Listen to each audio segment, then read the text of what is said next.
Good evening. This is CTV News for Wednesday, March 22nd. I'm Patricia Vallone. And I'm Denise Douglas. So glad you could join us this evening. Well, he said it himself today. Prince George's police officer Ricardo Biddy is lucky to be alive. On March 3rd, Biddy almost died. He had finished up his volunteer shift at the Seat Pleasant Fire Department and was on the phone with his colleague and best friend Phil Martin during the conversation. Martin says that Biddy's speech began to slur and then he heard what sounded like vomiting before the phone went dead. That's when Martin jumped into action, tracing Biddy's route home to find him to see what was wrong. It turns out he had been overcome by carbon monoxide poisoning. All I remember that night is being on the phone, and I just remember feeling kind of like dizzy and nauseous. And after that, just remember waking up in an ambulance with an IV in my arm. Made my way from the fire station down two routes that he possibly could have taken home to see if I found him.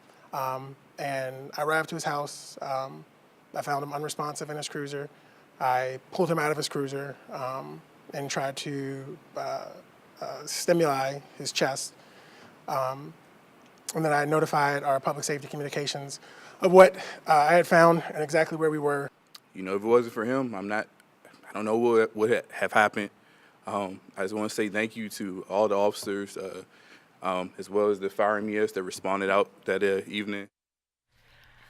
Martin was presented with the Emergency Services Award for saving Biddy's life. The police department says there was a crack in the manifold in the car's engine that caused the carbon monoxide to seep into Biddy's car. A blaze rips through a District Heights home early this morning. Firefighters were alerted at around 8:30 to a fire at the townhome in the 6000 block of Surrey Square Lane. Investigators say the fire started on the rear deck and spread to the exterior wall and 2 floors inside. It took emergency personnel 15 minutes to extinguish the blaze. The homeowner was taken to the hospital with non-life-threatening injuries. The House of Delegates passes a bill to ban discrimination against holders of housing vouchers. The HOME Act prevents landlords from denying someone housing based only on their source of income. The measure is aimed at stopping discrimination against people who use federal housing subsidies to pay their rent. These other things, right, and ex-convicts and all sorts of crazy sort of things that go along with that. And so that's really what we're trying to do, is ensure that, one, people aren't ashamed to go ask for Section 8 housing when they need help. And then 2, that when they show up to a rental office, that person's not going to turn them down simply because of some preconceived notions that they have that are totally false. In addition to that anti-discrimination language, there is also language in there that ensures that we won't have saturated areas with too much Section 8 housing. Now, some jurisdictions in the state already prohibit discrimination against voucher holders. Those include Montgomery, Howard, and Frederick counties, as well as Annapolis and Frederick City. Pharmaceutical companies that want to excessively raise drug prices could soon find it more difficult in Maryland. Legislation to prevent price gouging overwhelmingly passed the House and is now in a Senate Finance Committee. The bill would also give the state's attorney general enforcement powers. These drugs and others need to be affordable to people. We want our Attorney General to have the authority to go to court to stop price gouging by prescription drug corporations. And he's going to get that authority, we hope. And the House passed it by 137 to 4. It's coming over to the Senate. We're hopeful that the Senate will agree and the governor will sign this bill to give Attorney General Frost the authority he needs to stop prescription drug price gouging. The legislation would apply to essential, non-patent, and generic drugs. County Executive Rushern Baker says Prince George's County could be in serious trouble if President Trump's promised federal spending cuts are approved. Baker says his proposed fiscal year 2018 budget is modest and reflects the lowest deficit in 7 years while also preparing for potential funding losses. He says the $3.8 billion plan includes provisions for shifting resources in some areas, but Baker warns any reduction in the federal budget will have an impact on the county, from grant programs to jobs.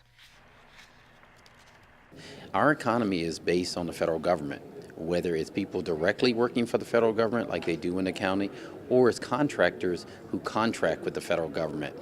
if the Trump administration carries through what they propose, or firing a number of people, those layoffs are going to have a dramatic impact on the Washington region and on Prince George's County and the state of Maryland. How would you make up for the funding losses? Oh, we couldn't. We simply could not. I mean, we don't have the resources to make up for, you take CDBG or the HUD money, we don't have a funding source for that. So that means if the state doesn't come in and make it up for us, then it's not going to be made up. Same thing with health care. Baker says his budget plan factors in an estimated $33 million in direct revenue expected from MGM National Harbor, half of which must be spent on education.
Good evening. This is CTV News for Tuesday, March 21st. I'm Denise Douglas. And I'm Patricia Malone. Glad to have you with us tonight.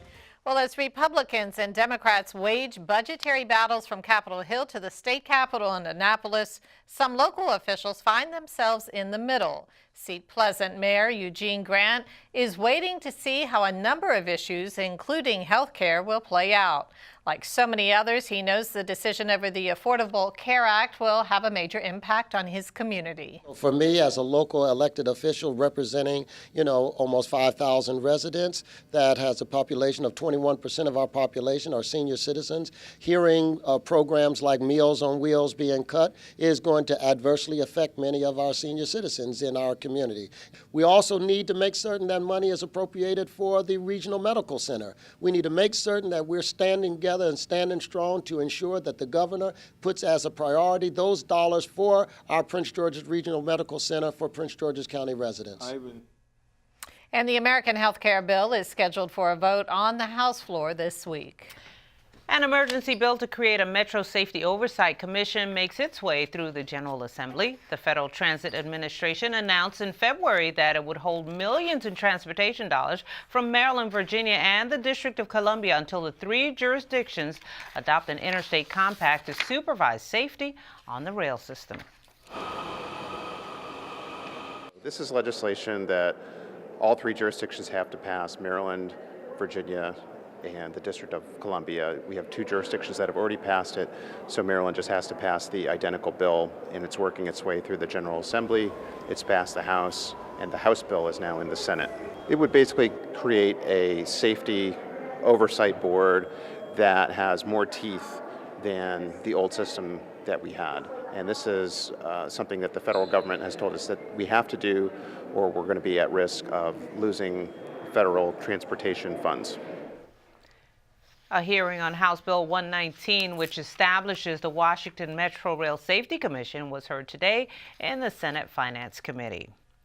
Maryland Congressman Jamie Raskin has introduced a bill that would close a loophole on campaign contributions from foreign-owned entities. This comes as the FBI confirmed yesterday that it is looking into any connection between President Trump's campaign and the Russian government. Raskin's bill would prevent foreign organizations from pouring cash into the U.S. election simply because they have front firms registered in this country. Common Cause and other organizations are upset about the Maryland legislature's handling of redistricting reform.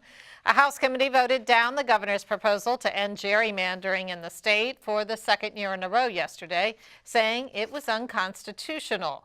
Later in the day, a Senate committee passed a somewhat altered version that would create a Mid-Atlantic compact on revamping districts. Reform advocates are not happy with the Senate version.